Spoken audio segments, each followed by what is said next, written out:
Howdy. Hi. Hi, Dee. Hi, Rabbi. I can't believe I did it. You did it. I told you. I told you you could. Hi, Marcia. Hi, Dee. All right. So let's plow in. We got a lot of material.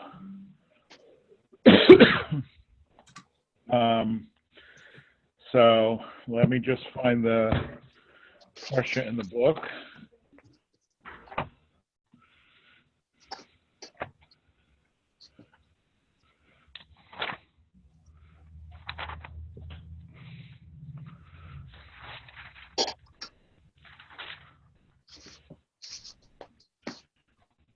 All right.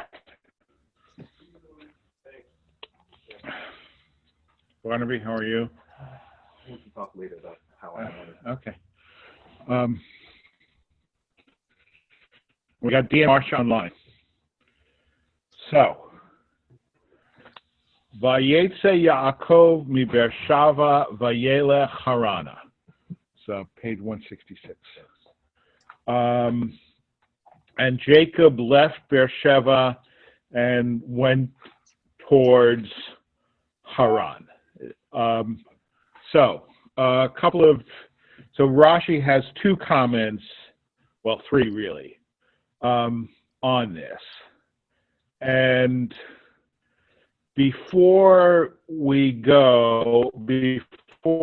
plow in, is there anything that's immediately noticeable in the verse, especially, you all have studied Rashi to some extent and know what he's likely to comment on or not comment on. Anything noticeable? Rabbi, I'm sorry. I'm really at a loss, and I'm just going to listen tonight because I don't have a book at home. Okay. So. Okay. Why was he going to Haran specifically? He's escaping his brother. Okay, so why is he going to Haran, right? I mean, if he's escaping his brother, he could go anywhere, right? Anything else? Well, beyond Rashi. Okay. What? With Rashi, they're sort of like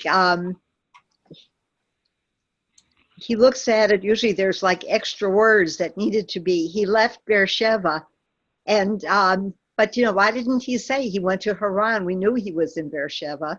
Exactly. Right. All right. So it's like superfluous language. Right. Right. So it's a detail that you don't really need to know. Right. I mean, if I was telling you a story about something that happened to me in New York, I wouldn't say I left Montgomery Village and went to New York. Right. I mean. Right. Of course I left Montgomery Village, right? You can't go to one place without leaving the place where you already are, right? So why do we need to know? Why doesn't it just say, Vayelech Yaakov Beersheva, right? Why?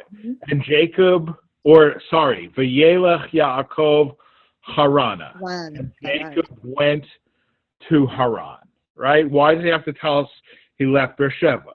We know he's in Beersheva, and if he's going to Haran, he's leaving Beersheva. It's kind of superfluous, all right?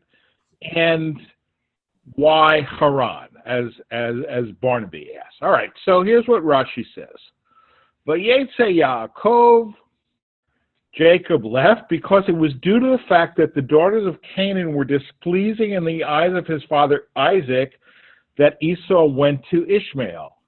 Scripture interrupted the above account dealing with Jacob, and it is written, when Esau saw Isaac had blessed Jacob, etc., and as soon as Scripture finished the account of Esau's marriage, it returned to the previous topic. Now, this requires going back to the end of the previous Parsha.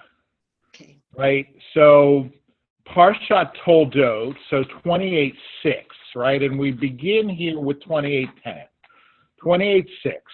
When Esau saw that Isaac had blessed Jacob and sent him off to Padan Aram to take a wife from there, charging him as he blessed him, You shall not take a wife from among the Canaanite women, and that Jacob had obeyed his father and mother, gone to Padan Aram. Esau realized that the Canaanite women displeased his father Isaac, so Esau went to Ishmael and took to his wife, in addition to the wives he had, Mahalat, the daughter of Ishmael, son of Abraham, sister of Neviot. Okay, so, and right before that, Isaac sent Jacob off, and he went to Padan Aram to Laban, the son of Bethuel, the Aramean, the brother of Rebekah, mother of Jacob and Esau. In other words, if you are just starting with this parsha, then it seems to be, just out of nowhere, right? But actually, it's a continuation of the narrative that began in the previous verse, but that narrative was interrupted by the account of Ishmael realizing that his parents were not happy with the wives that he had, so he took another wife who was a closer relative. Okay, so Ishmael also, and the one thing, the Chazal, our sages, don't really like Ishmael very much, Right. but they do credit him with great kibud av. All right, they say the one virtue that he had is he really respected his parents very much. All right, and that's it. And this is even a modern dilemma, right? What if you want to marry somebody and your parents don't like them, right? Do you marry them? Well, he was already married, but they had polygamy then, so he sought to sort of remedy the fact that his parents didn't approve of his wives by taking yet another wife that his parents would approve of more. Okay, so that's the first comment. And the second one, which really answers our question a little bit more, why does he have to mention that he left Beersheba? Scripture had only to write, and Jacob went to Haran, right? Right? What I said, it could have said, Vayelach Yaakov Harana, right? Why did it mention his departure? This tells us that the departure of a righteous man from a place makes an impression. For while the righteous man is in the city, its beauty, its splendor, its majesty, when he departs from there, its beauty has departed, its splendor has departed, its majesty has departed. And a similar example in Ruth, she went forth from the place, stated in reference to Naomi and Ruth. So in other words, what Rashi is saying is we're not just talking about sort of geography here. We're not just simply talking about the fact that Jacob went to Haran, but by leaving Beersheba, he had diminished it. That Jacob was the glory of Beersheba as long as he was there, and when he left, its glory was diminished. All right? So, go on. And he dreamed, and behold, a ladder set up on the ground, and its top reached to heaven, and behold, angels of God were ascending and descending upon it. Okay? The famous dream of Jacob's ladder. Right? So the question, obviously, and I dealt with this also in my 2-minute Torah, right? It says the angels were ascending and descending, right? And that seems to be out of order, right? Why does it seem to be out of order? Because angels from above have to descend before they ascend. Right. Angels live up in heaven, right? So they have to come. If angels go coming down and going up, not going up and coming down, right?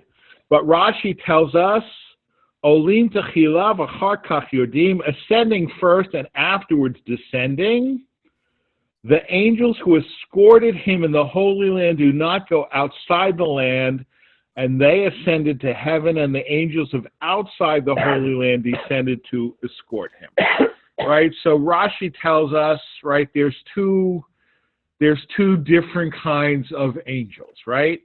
There's Eretz Yisrael angels, and there's Chutz La'aretz angels, right? And they don't have authority. I mean, it occurs to me it's similar, many countries have it, right? I mean, we have the FBI and the CIA.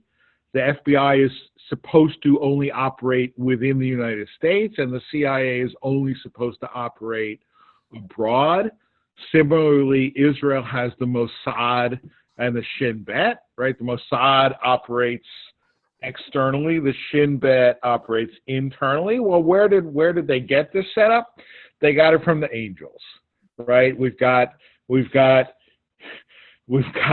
Shin Bet angels who operate inside Israel, and Mossad angels who operate outside of Israel. So when Jacob gets to the border, his angel escort has to switch, right?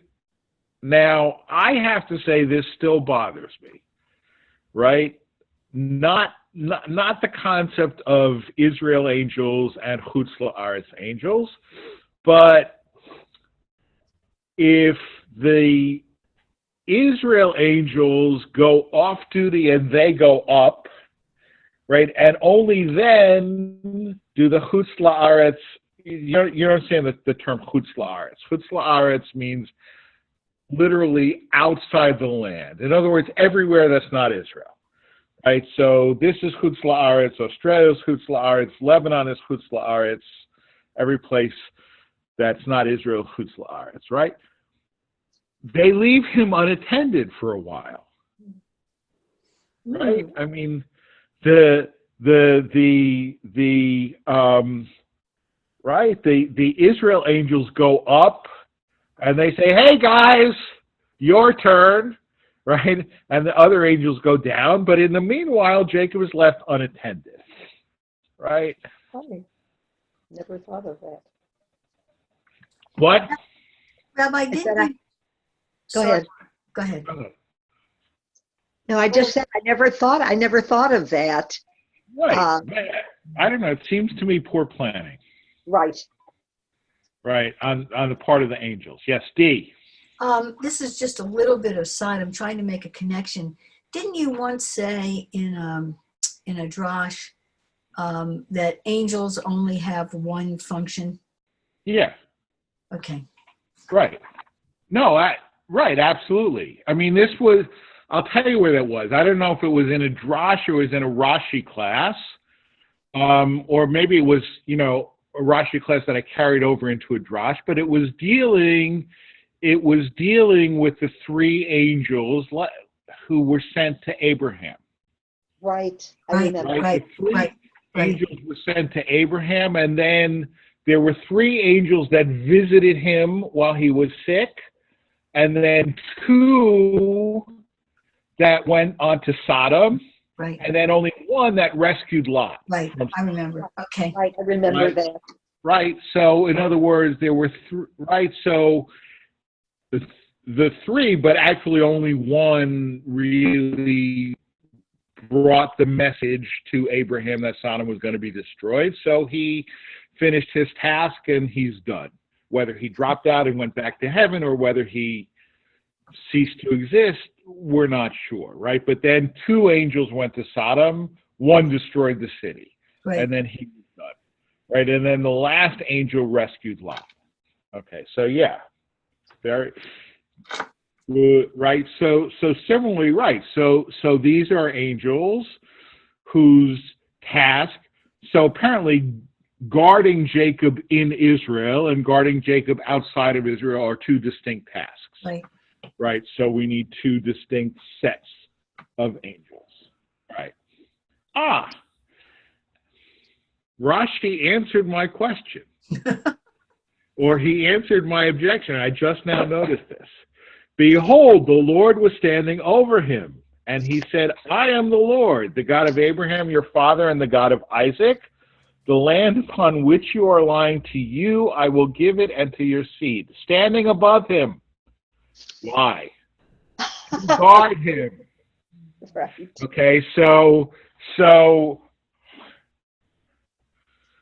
Rashi's answering my objection, right? Yes, it is true that Jacob was left temporarily without his angelic host, right? But so in the absence of the angelic host, He got a better one. he got God, right? He got God himself, Kivyachol, as if it were, right? So, right, and I think I have to say, when I first looked at this Rashi, I mean, I understood what it said, but I didn't understand what was necessary, why the comment was necessary to guard him. Now I do understand, to guard him because the angels were temporarily off duty. So God filled in for them. Okay. The God of Isaac. Now, this is interesting, right? Because remember, Isaac is still alive. Right? Isaac is the one who sent Jacob to Haran. So Isaac is still alive. Right? And normally, in Scripture, the Holy One, blessed be He, does not associate His name with that of the righteous during their lifetime by writing the God of so-and-so. For he brings a quote from Job, lo, he does not believe in his holy ones. In other words, he doesn't consider his holy ones as righteous until after their death, when they are no longer subject to the evil inclination. Right? In other words, God doesn't call himself the God of so-and-so while you're still alive, because as long as you're still alive, there's the possibility that you could mess up. Right? And therefore, God doesn't want to be responsible for associating his name with you until after you're dead. Because once you're dead, he knows that you can't mess up anymore. Right? We got it? Right? I mean, similarly, there are often, in many contexts, rules against, like, for example, I grew up in New Jersey. Right? I grew up in New Jersey. Now, Dee, I know you spend a lot of time in New Jersey, right? New Jersey, I have always said, has its own secular form of sainthood. Okay? Do you know what that is? I'm waiting. You get a rest area on the Turnpike or the Parkway named after you. Right? Okay. Right. There's the Thomas Edison, the Molly Pitcher, John Fenimore Cooper, Vince Lombardi, right? All of the rest areas are named after great New Jerseyans, right? And I've always said that, my goal... Oh, don't go there. I want to have a rest area named after me. Okay. But you have to not only be a great New Jerseyan to have a rest area named after you, you also have to be deceased. Deceased New Jerseyan. Okay? And if you're still alive, you can't have a rest area named after you. Okay? But Rabbi, on a serious note. That was a serious note. Okay. All right. Go back to what you just said. God, did I quote you right? God does not celebrate the righteous until the righteous is dead? Well, not celebrate. He doesn't link his name to theirs. Okay, so my question is, he's linked forever with Moses while Moses was alive, and Moses screwed up several times. Right, but he specifically never refers to himself as the God of Moses. Oh, okay. While Moses is still alive. Okay. Right, that's the point. I got it. Okay? It's specifically God referring to himself as the God of somebody, right? But now, and of course, all of these rules are ex post facto. Right. Right? They're sort of discovered in the text much later, right? But why does he call himself the God of Isaac while Isaac is still alive? Okay? Nevertheless, he does it here because his eyes had become dim and he was confined in the house. All right. In other words, by this time, Isaac was already blind, right? He was already blind. And there are all kinds of midrashim about why Isaac went blind. Okay. I mean, my favorite one is that when Isaac was bound at the altar, the tears of the angels fell into his eyes. Okay, and later on in life, he went blind from the tears of the angels falling into his eyes. All right, but Isaac was already blind, and because he was blind, he was confined to the house. And as far as God was concerned, he was already like a dead person, right?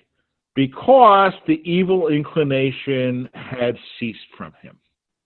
Okay, now this is, I mean, I don't want to go, too far with this, right? But apparently Rashi is saying that a blind person is like a dead person, right? A blind person is like a dead person.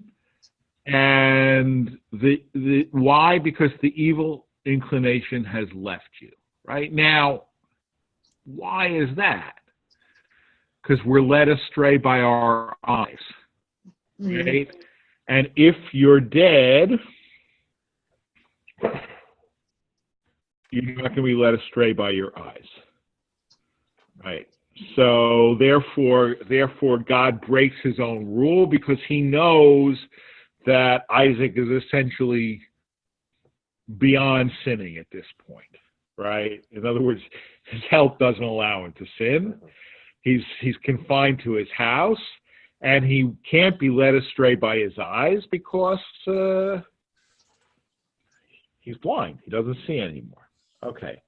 The land upon which you are lying, the Holy One, blessed be he, folded the entire land of Israel under him, and he hinted to him that it would be as easily conquered by his children as 4 cubits, which represent the area a person takes up when lying down. Okay, so when he says the land upon which you are lying, right, so, I mean, what's he doing here? I mean, it's a little bit weird. Mm-hmm. Right? I mean, normally you would think, well, the land upon which you are lying, I'm going to leave to your children. Right? That doesn't mean it doesn't mean the whole land of Israel. Right. Right? It just means the piece of land on which you lie, right? But that little piece of land, all right, very nice. It's not much of an inheritance for an entire nation, right? So Rashi, no, he somehow in some mystical, magical way folded up the entire land and put that under Jacob. And so it is indeed the entire land that is promised to his descendants. And, just like it's pretty easy to conquer, the tiny spot of land on which a person lies, it will be as easy for Jacob's descendants to conquer the land as that. I mean, if only it were so, right? If only it were so. It hasn't always been easy. I'm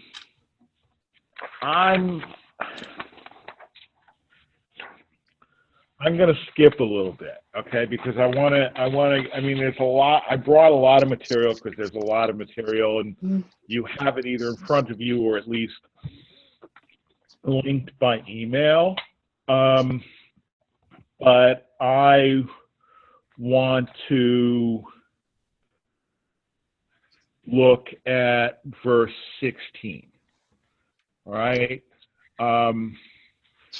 Jacob awoke from his sleep and said, "Surely the Lord is present in this place, and I did not know it." Okay. Now I'm gonna look at the Hebrew. Okay, Vayikat Yaakov Mishnato, Jacob woke up from his sleep, Vayomer, and he said, Achen, certainly, surely, Yesh Adonai b'makom hazeh, God, the Lord, is in this place, Va'anochi lo yadati. Okay, now, the Anochi part, I mean, Rashi doesn't really get into this so much. Other commentators do, right? But the Anochi is also superfluous, right? He could have simply said, Achen yesh Adonai b'makom hazeh v'lo yadati, right?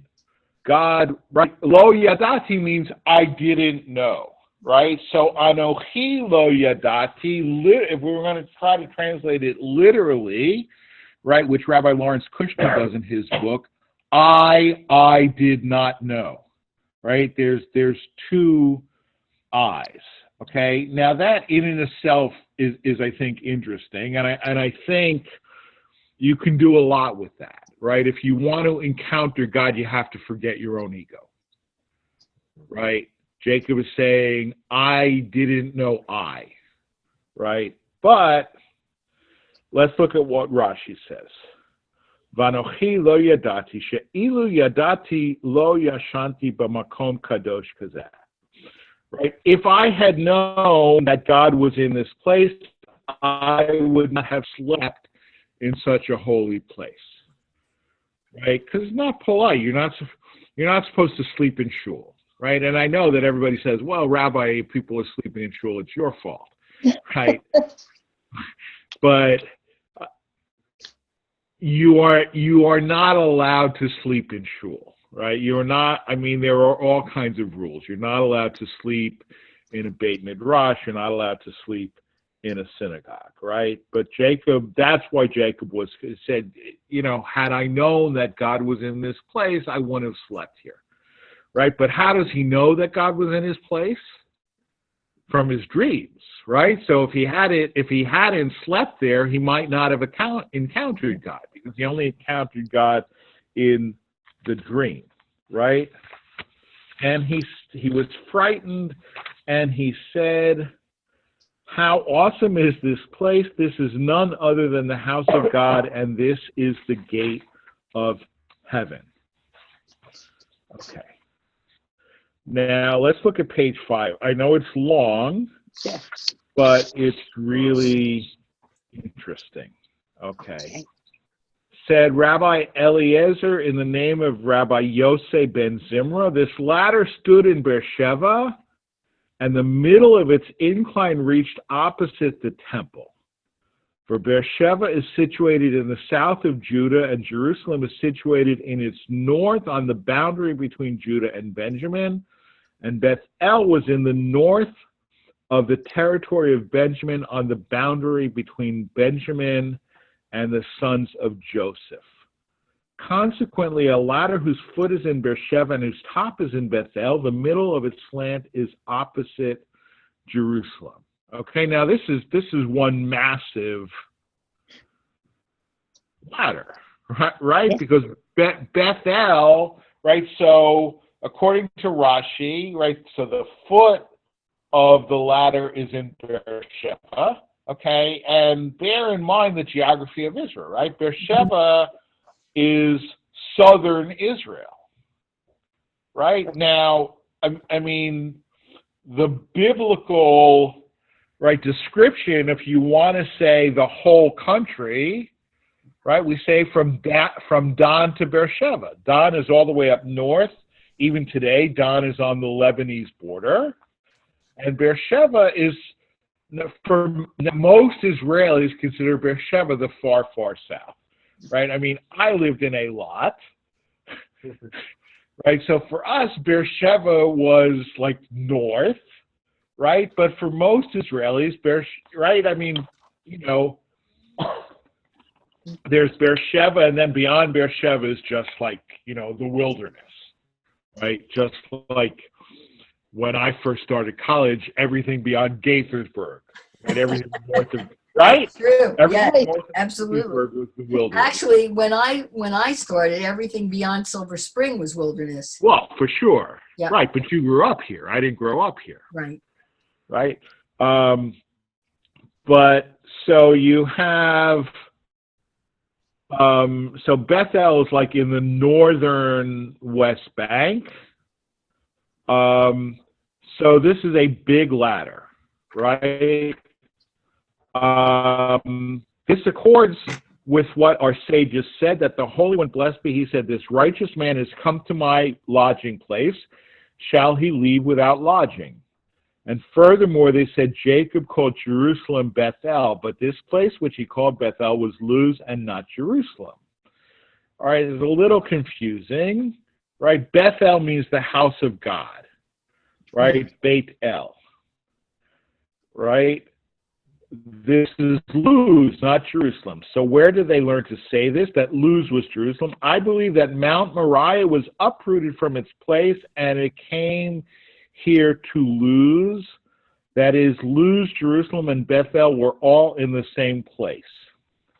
Okay, and this is the springing of the earth mentioned in Hulin, that the site of the temple came toward him until Bethel. This is the meaning of Vayifga b'makom, and he met the place. Right? Literally, it says he encountered the place. Right? So, how do you encounter a place? Right? I mean, meaning like bump into, right? If I say I bumped into D, right? I mean, I don't mean literally I bumped into her, right? But maybe D was going in one direction and I was going in another direction, right? And we bumped into each other. Well, how do you bump into a geographic place, right? Doesn't it just mean that it's while you're traveling, you come upon it? Yeah, but Rashi is taking this much more literally. He's saying that the place itself was moving. Right.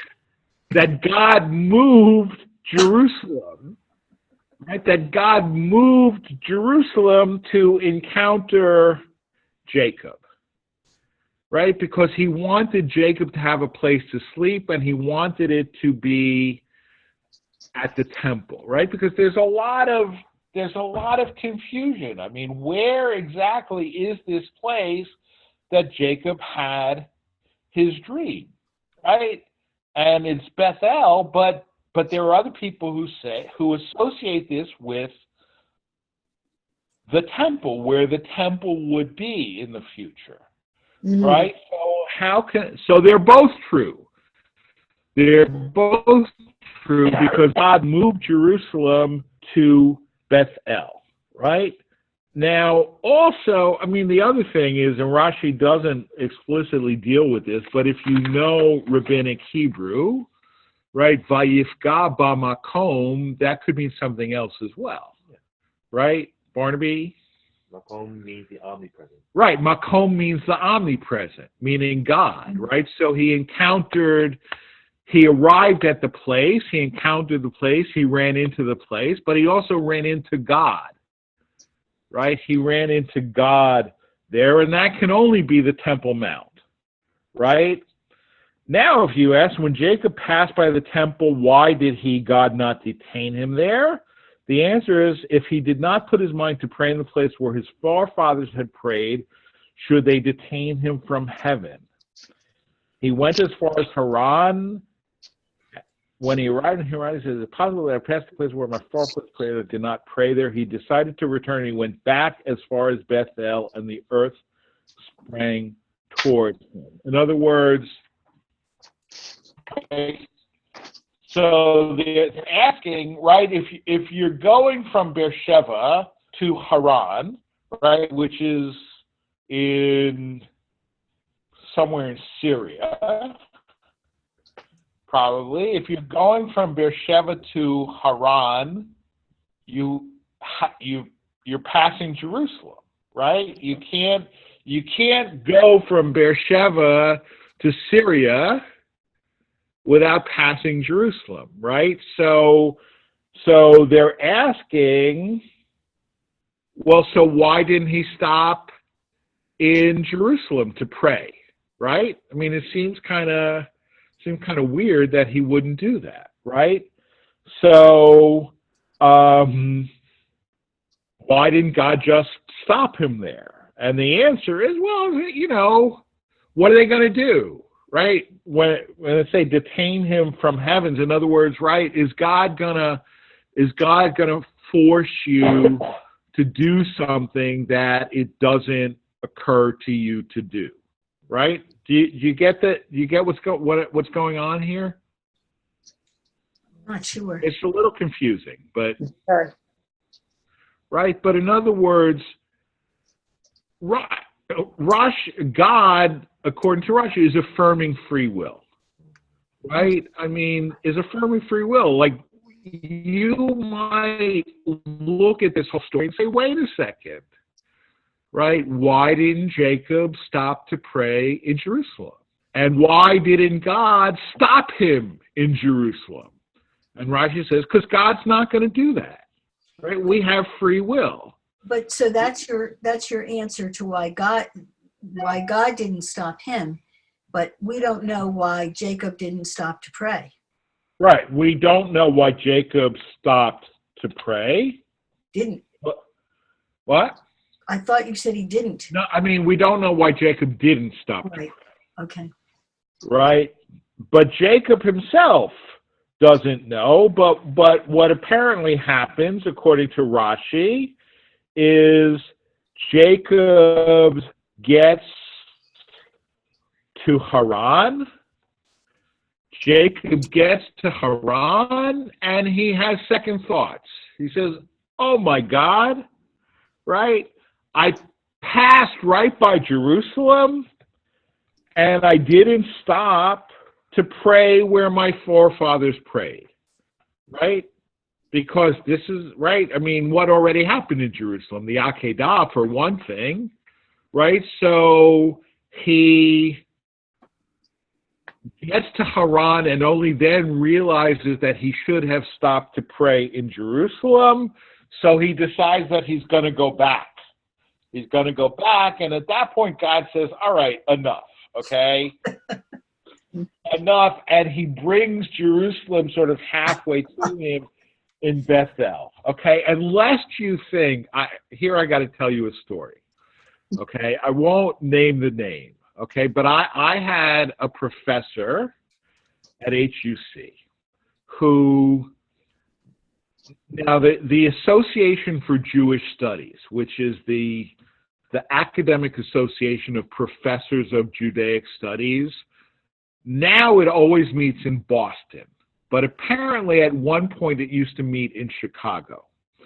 Okay, so a bunch of professors from HUC, which is in Cincinnati, right, met up with each other at the Association for Jewish Studies in Chicago, and they decided, I mean, this was, before 9/11 and before, you could buy a plane ticket easily, and you could change your tickets, da-da-da-da-da. And they decided that they were all going to fly back to Cincinnati together on the same plane so that it would be easier for them to get to the airport and easier for them to get home from the airport if they all flew on the same plane, right? You got it so far? So they fly from Chicago back to Cincinnati, and they land. And as soon as they land, this one professor says, Oi, Gewalt, I just remembered I drove to Chicago. True story.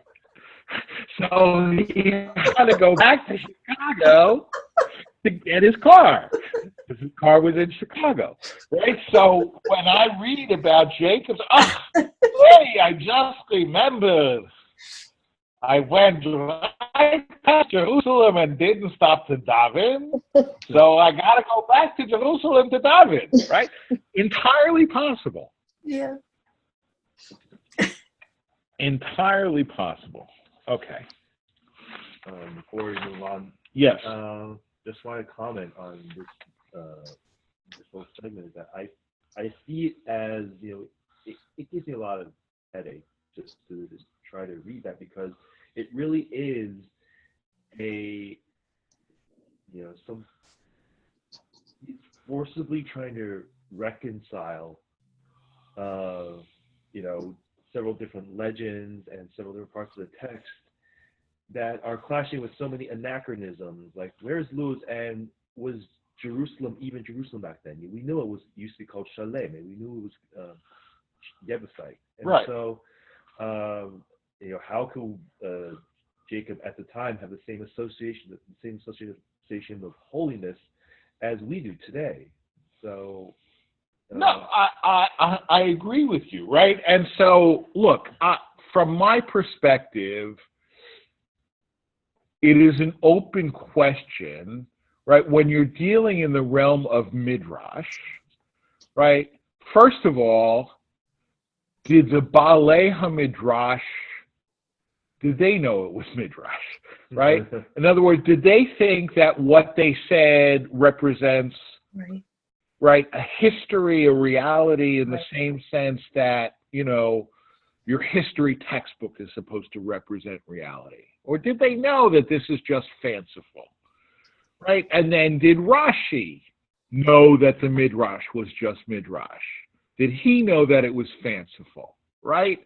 Now, we know that sometimes he does, right? Because sometimes he says, da-da-da-da-da-da-da, Midrash says, right, but the pshat is something else, right? So sometimes Rashi is quite aware that he's bringing Midrash, but the pshat, the plain meaning of the text, is something else, right? Here, I don't know. I mean, right, I agree with you. Right? But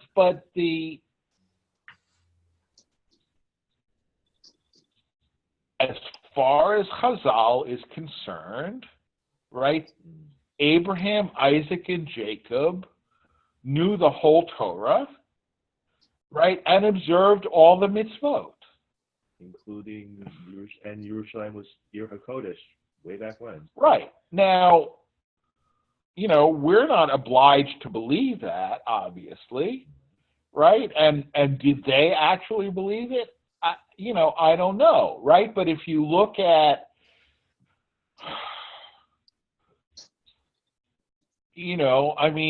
so a couple parshiot ago, Abraham served a non-kosher meal to the angels, right?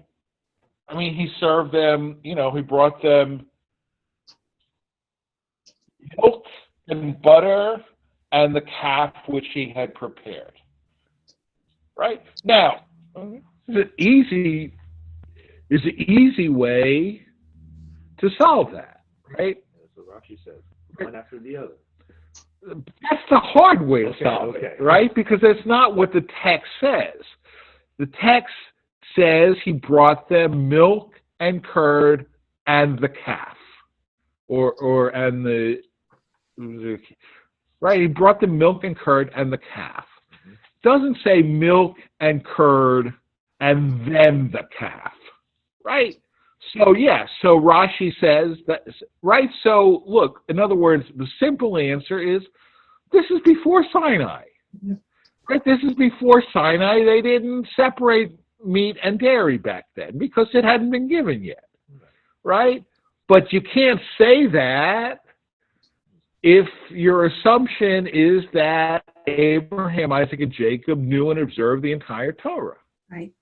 Right? You can't. So therefore, it says, well, milk and curd, and once they had eaten the milk and curd, he cleared the table, cleared the dishes, and only then brought the meat. Right? Brought some stops in between, and which is weird, but it's fine, right? I had a roommate in rabbinical school, and even though we went to HUC, the three of us kept kosher, and it's one of the reasons why we roomed together.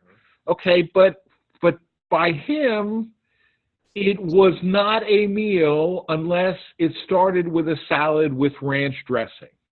Okay, so if we were having meat, he would have his salad with ranch dressing, right? And then take the salad plate away, take the dairy utensils away, and then have his meat dinner. Right.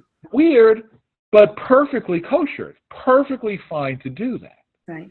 Right? Perfectly fine to do that. So if Abraham had served them, milk and butter, and then cleared the plates, and so perfectly fine, right?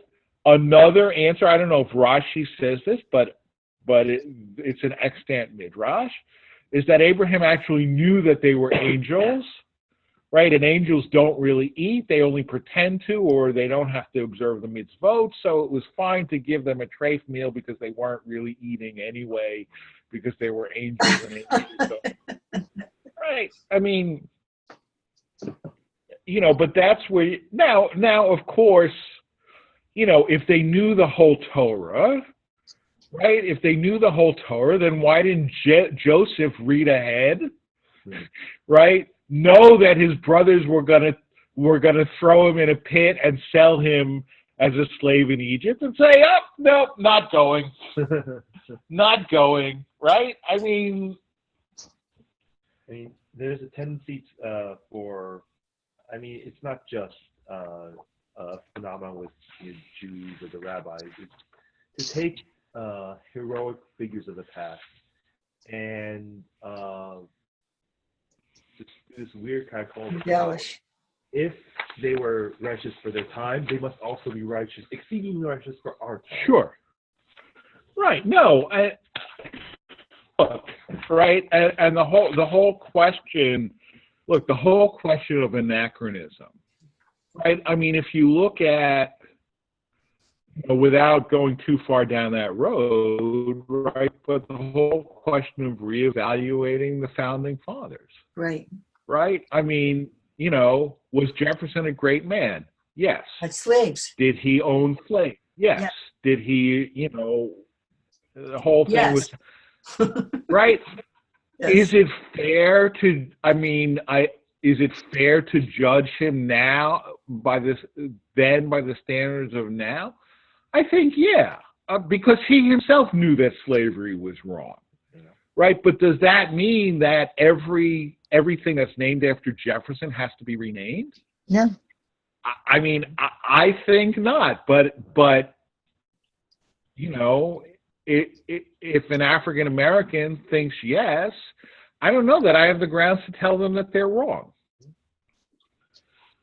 I don't know. It's complicated. By that matter, Grant. Grant tried to. He didn't try to. He expelled all the Jews from the territory that was under his control. Right. When Lincoln found out about it, he countermanded his order.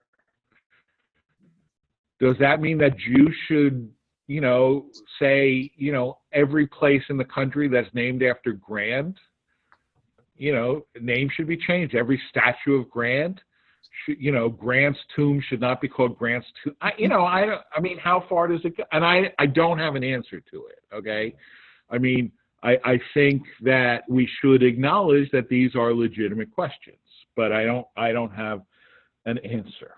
Okay. Again, I'm going to skip ahead. So let's look at page 7, the last page.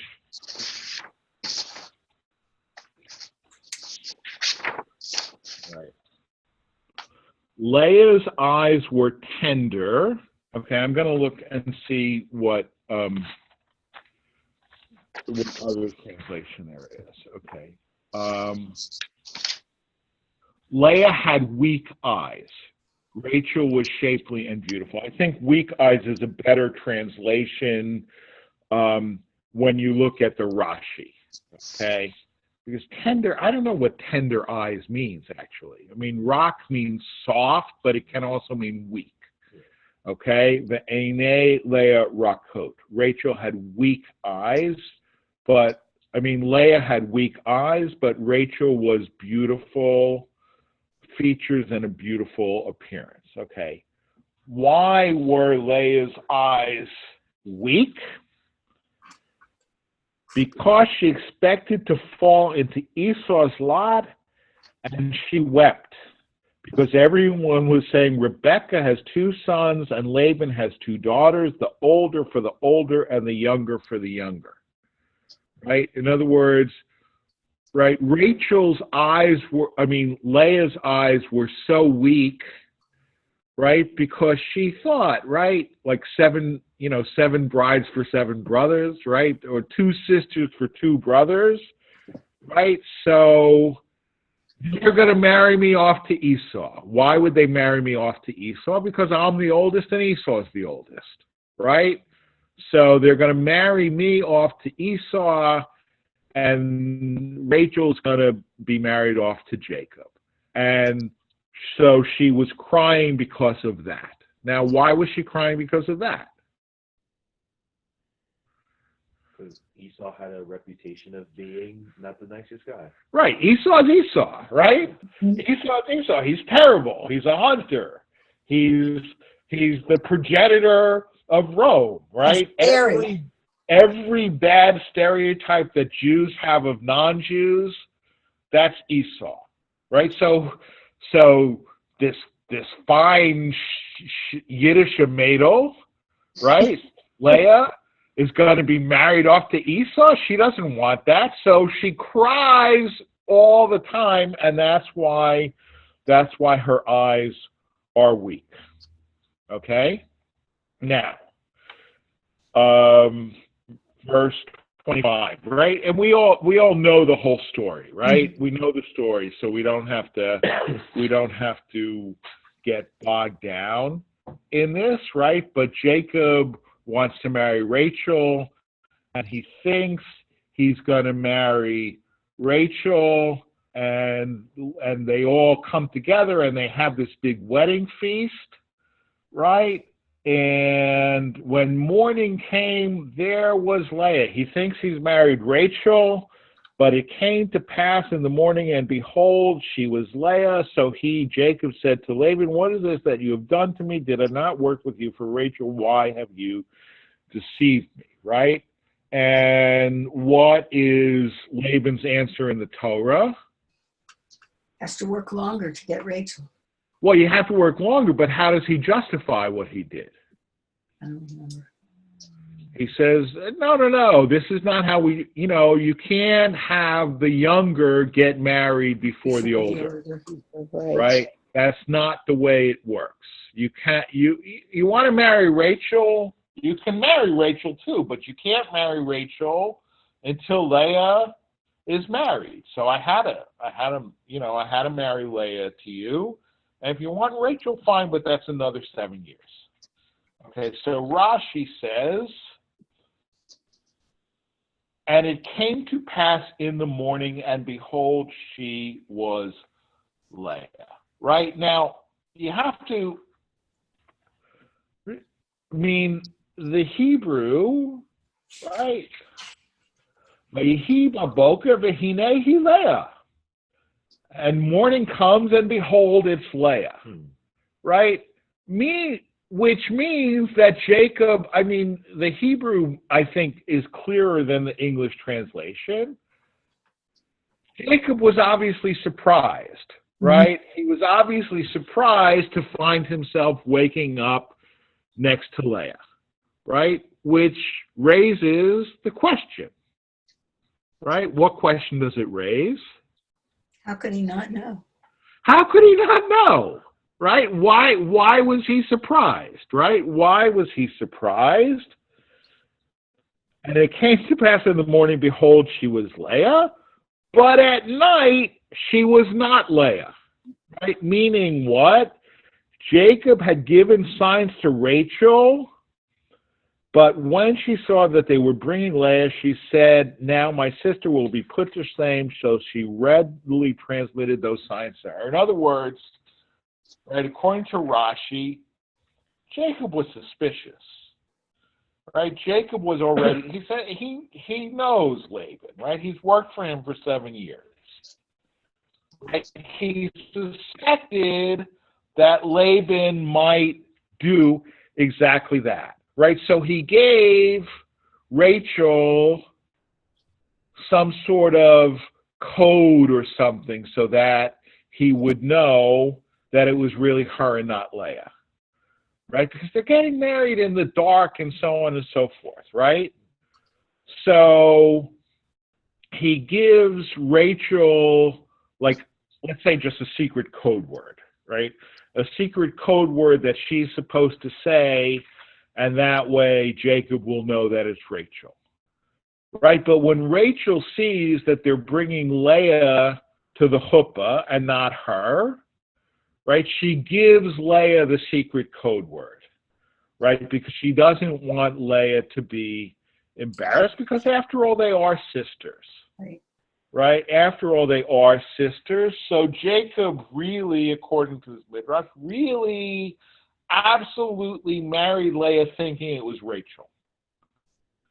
Because it was in the dark and because she knew the secret code word. Right? But it was only when he woke up and he's like, oh my, right? Oh, right? Because she didn't want Leah to be embarrassed, so Rachel gave her the code word. A little bit of sisterly love despite everything. All right? All right. All right. Thank you very much. Thank you. Hopefully see you all on Shabbat. Yasha Koach. Thank you. Thanks for joining. Dee, I'm glad you were able to figure out the Zoom. It's a new experience for me. Thank you. Yeah, but it works. It definitely works. All right. Bye-bye. Good night, everybody. Good night.